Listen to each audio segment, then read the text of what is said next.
Monsieur le président, monsieur le ministre, mes chers collègues, je souhaite, en propos liminaire, remercier notre collègue Alain Fouché, qui est à l'origine de ce débat. Je me réjouis que notre assemblée se saisisse de cette thématique et mène une réflexion sur la pertinence des outils de régulation du foncier agricole. Edgar Pisani, dans un ouvrage qui se titrait « Utopie foncière », écrivait « J'ai longtemps cru que le problème foncier était de nature juridique, technique, économique et qu'une bonne dose d'ingéniosité suffirait à le résoudre. J'ai lentement découvert qu'il était le phénomène politique le plus significatif qu'il soit, parce que nos définitions et nos pratiques foncières fondent tout à la fois notre civilisation, notre système de pouvoir et façonnent nos comportements. La politique foncière s'est construite en France après la Seconde Guerre mondiale afin de permettre à notre pays d'atteindre l'autonomie alimentaire. Elle a permis d'encourager l'investissement et d'accroître la productivité. Elle a été renforcée dès la fin des années 50 par la création de la PAC. La première véritable politique des structures agricoles est née de la nécessité d'entamer un processus de modernisation de notre agriculture française. Elle s'est basée sur une politique de marché et de renforcement des filières, mais aussi sur le changement profond des structures d'exploitation agricole. Les lois d'orientation de 1960 et 1962 ont offert un ensemble cohérent de textes visant à infléchir et à encadrer l'évolution des exploitations, changeant ainsi profondément le paysage agricole et rural français. Ces deux lois ont constitué une étape absolument décisive dans le processus de modernisation de notre agriculture. Elles ont notamment permis la création des SAFER en leur octroyant un droit de préemption. Elles ont aussi promu les structures d'exploitation familiale et établi la parité de revenus entre l'agriculture et les autres activités économiques. Ces transformations supposaient une politique d'aménagement foncier adaptée et de transfert de terres très important. L'État s'est donc alors doté d'outils de maîtrise de cette politique foncière. Il s'agissait d'abord de mettre en valeur le droit d'usage au même titre que le droit de propriété. Pour cela, la loi d'orientation de 1960 s'est appuyée sur le statut du fermage datant de 1946 en le consolidant, en élargissant notamment ses possibilités de modernisation d'exploitation. Il a été également complété dans les années 70 pour conforter la stabilité et la liberté d'investissement des fermiers. Aujourd'hui, force est de constater que ces outils de régulation du foncier, malgré leur consolidation, sont fortement fragilisés par l'évolution de la structuration de notre agriculture, et notamment par la progression de diverses formes sociétaires. En effet, les enjeux actuels de la régulation foncière sont multiples.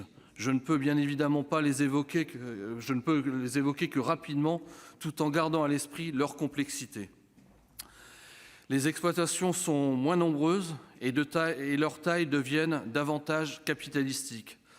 Leur montant complexifie leur transmission et renforce les difficultés d'accession au foncier, pourtant si essentielles, notamment pour les jeunes agriculteurs.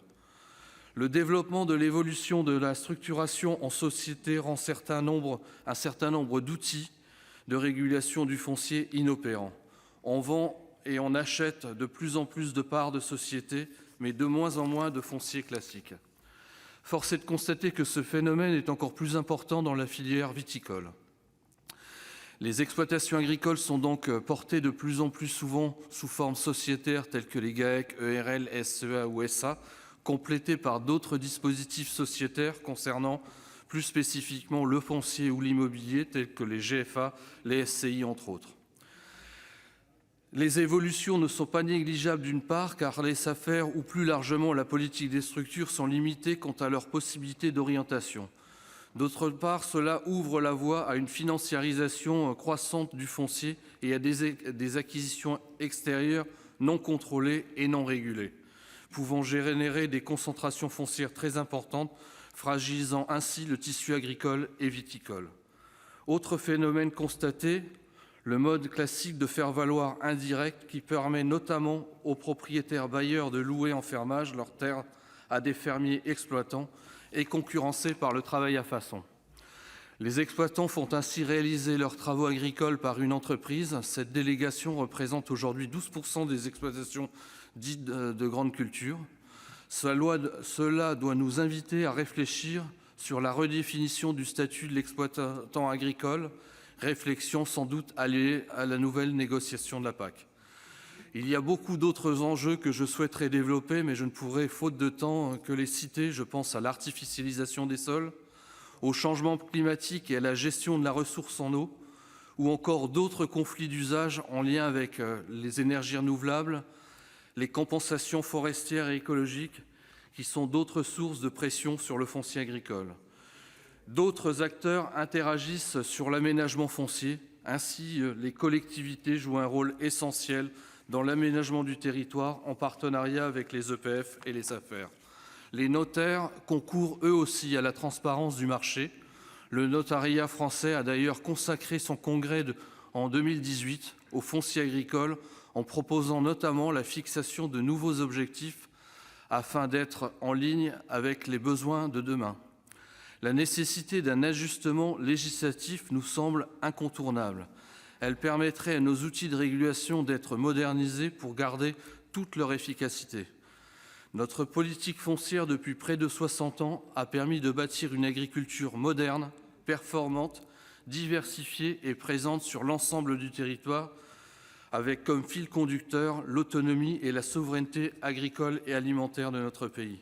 Mes chers collègues, vous l'avez compris, il y a urgence à se préoccuper de cette question. C'est la raison pour laquelle notre groupe Les Indépendants a souhaité inscrire à l'ordre du jour du Sénat.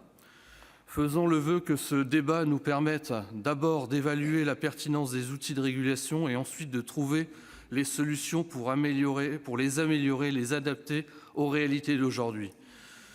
Il faut limiter les excès tout en laissant à la liberté d'entreprendre toute sa créativité. C'est aussi l'une des qualités de la France et de son expression dans le monde.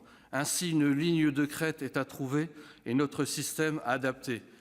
Mais comme disait Edgar Pisani, cessons de toujours mettre en avant les difficultés à faire les choses et prenons plutôt en compte avant tout la nécessité de les faire.